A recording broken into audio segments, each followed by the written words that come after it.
In this video, we are going to talk about how to craft a no-brainer offer. So let's get one thing straight from the start. A no-brainer offer isn't necessarily a no objection offer. It's not about removing all objections from your potential customer's mind. Rather, it's about crafting an offer that is so compelling and so valuable that after having talked through their objections, it's a complete no-brainer for them to say yes. But here's the catch. For your offer to be a no-brainer for your potential customer, it first has to be a no-brainer for you. In other words, you need to be completely sold on the value of your own offer in your own mind before you can effectively present it and communicate it to others. So, what does it take to create a no-brainer offer? It starts with clarity and conviction. You need to be crystal clear on what your offer is, what problem it solves, and how it delivers value to your potential customers and to your customers when they start working with you, right? If you're not sure if your offer checks all of those boxes, you're not sure what the different parts of an offer are, I do want to encourage you to check out my other training on the anatomy of a coaching offer, right? But perhaps even more importantly than clarity over what your offer is, you need to believe wholeheartedly in the value of your offer for the person you're serving with it. If you're not convinced of the value yourself, how can you really expect others to be? You don't want to have a knee-jerk reaction when you hear objections to your offer. You want to be so sold on the value of your offer yourself that if an objection arises, it just kind of makes you curious, right? About why the other person is perceiving your offer differently than you. And this kind of allows you to open up a conversation with them to make sure that your offer is truly a right fit for them based on how they would define that. Being totally sold on your offer does not mean that you need to convince anyone of being sold on the value of your offer themselves, right? It's like when someone is truly confident about themselves. They don't need to go around trying to convince everyone that they're confident to feel confident in themselves. Otherwise, that's probably a pretty good indication that they aren't actually confident in themselves. So if the idea of someone not being sold on your offer makes you feel insecure about yourself or your offer or defensive about the value of your offer, that's also a pretty good indicator that you probably have some work to do with regards to selling yourself on the value of your offer, being completely sold yourself. Being sold on your offer is about having a clear idea in your mind about who is a qualified match for your services.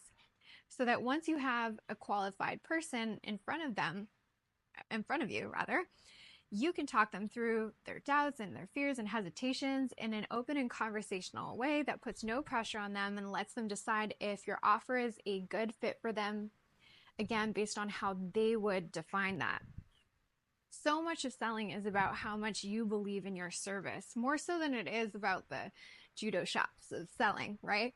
So in other words, how much you care about your prospect and how much you believe in your service. Words tell, energy sells. That's so much a part of making offers and selling and marketing. If you engage with a person from a space of genuine, and I really do mean genuine care, you won't need to do any convincing, right, to get them to do something that they really shouldn't do or they really don't want to do. And if you genuinely believe that your product or service can help them, then making the sale is really easy because it feels like an act of service and support to the other person. It's really unattached. It's like, having a person complain about a sore knee to someone without really knowing that that person is a physiotherapist, and then that person just kind of listening to them without bringing up that they can possibly help them get some relief, right? Limp away, my friend, limp away. Right? It would be weird not to offer help, right? When we genuinely care about the other person's well-being, it's like, hey, I really care about you and I know that what I offer works, so let me help, connect the dots between those two things. Ultimately, that's what selling should be. The problem is that a lot of people don't believe in their service and they care more about getting the sale than the person that they are there to serve. And so because of that, they come into all of this cognitive dissonance, meaning that they believe themselves to be good people on the one hand, but at the same time, they feel all this internal stress and pressure around the need to make money. So they put pressure onto the other person, right? And those two things become at odds within themselves. And it becomes really hard to separate for a lot of people because there's all this inner tension, right? Again, because you're wanting to be ethical and service driven, but on the other hand, you feel all this pressure to provide for yourself and your family. So, to resolve this kind of inner tension, it becomes even more important to be sold on the value of your offer so that there's an inner feeling of inevitability that your offer will sell without needing to pressure or convince anyone. When you feel the need to pressure someone, that's really just a transference of the pressure you're placing on yourself, right, onto that other person. And then just like in dating, if you give off a needy or desperate vibe, you will most likely repel the kinds of people that you really deep down want to be working with, right? That you want to attract, or you'll attract people who are the mere reflection of you, who are also needy and desperate.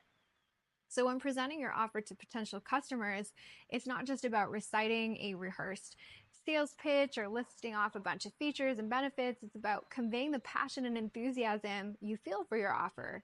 It's about listening to your customers more than you speak and helping them overcome their own objections through pointed questions, right? Not by convincing them and overcoming their objections for them.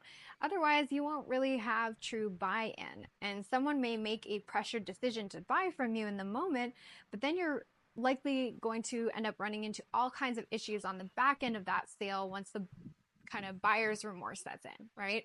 Or you may have people say yes to you on a consult call and then ghost you. So just be aware of the energy that you're in. You want to create an environment in which it feels safe for people to voice their objections and talk through them, which requires that you really truly be unattached to hearing yes, right? It's so important that you exude confidence and certainty in your own offer because you'll be so much more relaxed throughout the whole sales process. It shows your potential customers that you genuinely believe in what you're offering and that you're excited to share that with them if it's a good fit. But it's not just about saying, you know, whatever it is that you say. It's truly about how you make them feel.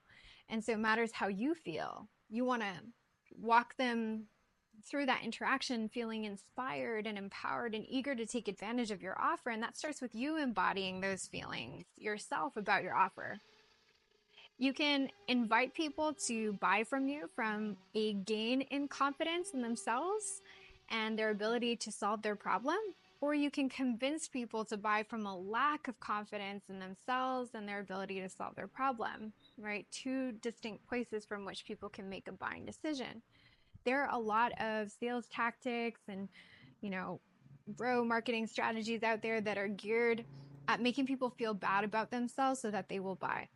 But I use the weight loss analogy here because, how you lose the weight is how you will need to keep it off. It's what you will need to keep doing to keep the weight off. So how you create a client is how you will need to keep working with that client. So if you created the client by convincing them, you will probably have to keep convincing them to work with you and, to keep doing the work. And it's just not a fun dynamic to work in. Not for you, not for them, not for anyone, right? So before you present your offer to anyone, take a moment just to check in with yourself. Are you truly sold on your offer? Think about this on a scale from 1 to 10, right? And once you have that number in your mind, why did you rate it that number? What's between you and being at a 10? Do you believe in your offer's value and its ability to make a difference in the lives of your customers? If the answer is yes, yes, and yes, then you're ready to present your offer with confidence and conviction. If you're not all the way there, that's just an opportunity to keep selling yourself until you are. Identify your limiting beliefs. Sometimes you may need to also refine your offer and change some variables around like price so that, it doesn't stir up all of this mind drama when you go to sell. Now, sometimes we tell ourselves that our belief in our offer is really high. It's a no-brainer for us, right? But people just aren't buying. So I want you to repeat this exercise also from the point of view of a prospective client, right? Of your client avatar. And if you haven't defined your client avatar yet, you'll want to check out that training. But essentially, you want to think about the point of view of someone who would be a great fit for your services. How sold do you think that that person will be once they first hear about your offer, right? On a scale from 1 to 10, you make them an offer. How sold are they? And why that number, right? Why do you think that they're not at a 10? What are their objections? Are they lacking belief in themselves or maybe in their ability to pay? Are they lacking belief in your offer and what it can do for them, or maybe in you and being able to provide that result? Consider their point of view. You're going to have to sell yourself on why those objections aren't a problem so that you can stay in your belief, stay anchored in your belief, and handle those objections conversationally, create the space to talk through them without attachment to an end result. You want to remember the golden ratio of selling. When someone isn't sold, it's because the perceived value is not greater than the price you're asking them to pay for it, right? For your services. We need to think about how we are helping potential customers build their belief in our offer. Remember, a no-brainer offer is not a no objection offer. So we need to think about the point of view of our prospective clients and how we're helping them reduce any perceived risk. Sometimes this is just something that takes some transference of our own belief or reassurance, and other times it takes us putting our money where our mouth is and building in some things like guarantees into, our offer. Because when you're at a 10 on 10 and you approach your offer with that level of belief and enthusiasm, it becomes a no-brainer for you to market and sell your offer. It's something you can look forward to, and it will also be a no-brainer for people who are truly a good fit when they look back on their decision to have invested in coaching with you. If this video helped you out in any way, make sure that you smash that like button or give it a little boop and click on the screen right now to watch another video just like this one with more tips and strategies to level up your life coaching business. Or join my free 30-day course with the link below this video. I'll see you in the next one.